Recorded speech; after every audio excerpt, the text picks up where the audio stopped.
आदाब, नमस्कार, सत श्री अकाल। आपका दोस्त सुल्तान भारती एक बार फिर आपके रूबरू आपसे डिस्कशन करने के लिए, आपसे तबादले ख्याल के इरादे से अपने सेकुलर भारत न्यूज़ चैनल पर हाजिर है।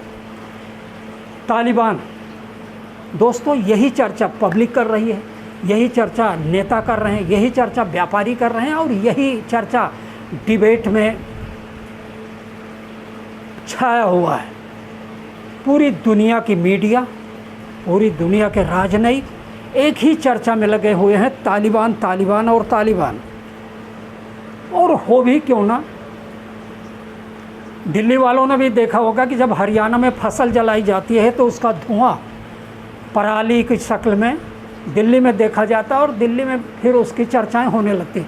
ये तो बहुत बड़ा धुआं है जो अफ़गानिस्तान में उठ खड़ा हुआ है। चलिए दोस्तों, आपने देखा होगा आजकल सोशल मीडिया पर दो तरह की चर्चाएं हुई हैं।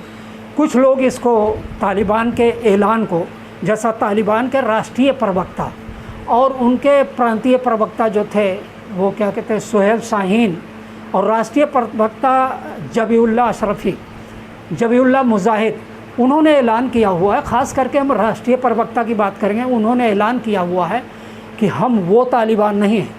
कौन से तालिबान?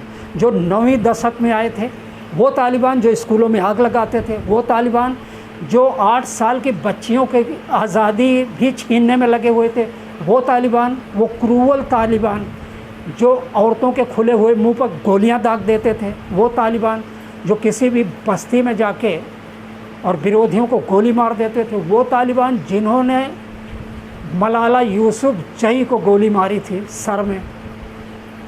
तो इनका ऐलान है कि हम वो तालिबान नहीं, है तालिबान का बदला हुआ परिष्कृत संस्करण है जिससे किसी को डरने की ज़रूरत नहीं है। और दुनिया क्यों डरेगी? दुनिया से लेना देना नहीं है वो तालिबान। वो ये भी ऐलान कर रहे हैं कि किसी का घर नहीं खटखटाया जाएगा जो काबुल के अंदर और काबुल के दूसरे प्रांतों में है, यानी पूरे अफ़गानिस्तान में किसी से पूछताछ नहीं होगी कि आप किसके साथ थे। जो राष्ट्र की, जो अफ़गानिस्तान देश की राष्ट्रीय सेना थी, उनके काफ़ी जवान तो बाहर चले गए, कुछ लोग अभी मतलब इधर उधर छुपे हुए हैं, उनको भी ऐलान किया जा रहा है। और तालिबानों की नई सशस्त्र सेना जो है, उसके जो मुखिया हैं वो पुराने वाले तालिबान मुल्ला उमर, जो पुराने तालिबान के सुप्रीमो थे, उन्हीं के युवा बेटे मोहम्मद याकूब हैं, मुल्ला मोहम्मद याकूब। उन्होंने भी ऐलान किया है कि हमें सार्वजनिक माफ़ी दी जाती है, कोई किसी सैनिक के साथ पूछताछ नहीं होगी, आप लोग बाहर आइए और मिलजुल कर हम इस खंडहर मुल्क को, इस तबाह हुए मुल्क को, जो अब हमारा मुल्क है, हम सब मिलकर इसको विकास के रास्ते पर आगे चलें। उनके इस ऐलान को काफ़ी लोगों ने पॉजिटिव लिया है। कुछ राजनीतिक कारणों से कई मुल्क उनका समर्थन कर रहे हैं, कुछ व्यापारिक कारणों से समर्थन कर रहे हैं, कुछ धार्मिक आधार पर समर्पण कर रहे हैं, तो कुछ ऐसे भी लोग हैं, देश की बात नहीं कर रहा हूँ, कुछ ऐसे चैनल हैं जो अपनी हठ धर्मिता से आज भी उनके बारे में कुछ ऐसी बातें कर रहे हैं जिससे लगता है कि उनको तालिबान के ना तो इस ऐलान से कोई लेना है, ना उनके बदले हुए स्वरूप से कोई मतलब है, ना ही उनको ये चीज़ हजम हो रही है कि वो पहले जैसा तालिबान नहीं है। कहीं न कहीं ये चीज़ें इनको बहुत तकलीफ़ दे रही हैं कि वो पहले जैसे क्यों नहीं है। ऐसी ऐसी चीज़ें उस पर बोली जा रही हैं, सोशल मीडिया ख़ास करके उस पर तो उनके सुधरने पर भी सवाल उठाया जा रहा है। एक छोटी सी खबर मैंने कल देखी, एक चैनल पर दिखा रहे थे, वो कह रहा था, एंकर कह रहा था कि 48 घंटे के अंदर ही इनकी पोल पट्टी खुल गई, इनका चेहरा बेनकाब हो गया, तालिबानियों का असली चेहरा बेनकाब हो गया। मैंने पूरी खबर देखी, उसमें था क्या, 2 आदमी, वीडियोस था, 2 आदमी हाथ उठाकर खड़े हुए थे और 3 तालिबानियों ने बंदूकें तानी थी। एंकर ये बिल्कुल नहीं बता रहा है, किसी भी तरह नहीं बता रहा है कि आखिर वो था कौन, किस लिए उसको बंदूक के निशाने पर ले रखा था। एंकर ने यह भी नहीं बताया कि उनको गोली मारी गई, लेकिन उनका बंदूक तानना ही ये संकेत दे गया एंकर को कि तालिबानियों का चेहरा जो है बेनकाब हो गया है। उन्होंने कहा जनता को डरा रहा है। दूसरी तरफ यही तालिबानी अपनी आँखें कबूतर की तरह बंद कर लेता है। यही तालिबानी शुतुरमुर्ग की तरह अपनी गर्दन रेत में डाल लेता है जब C-17 अमेरिकन कद्दावर जहाज काबुल के एयरपोर्ट पर दौड़ता है। बदहवास भीड़ भागती है, कई लोग पहियों के नीचे आकर मारे गए। ये भी खबरें आ रही हैं, उसके BBC ने भी बताया है। और 3 आदमी बेचारे वो आसमान से टपकते हुए जो जहाज़ के डैनों पर बैठकर उड़ गए थे वो गिरे, लेकिन उसमें अमेरिका का घिनौना चेहरा बेनकाब होता हुआ किसी को नहीं नजर आया। किसी चैनल ने उसका जिक्र नहीं किया। जैसे आदमी नहीं मरे, भूनगे मर गए।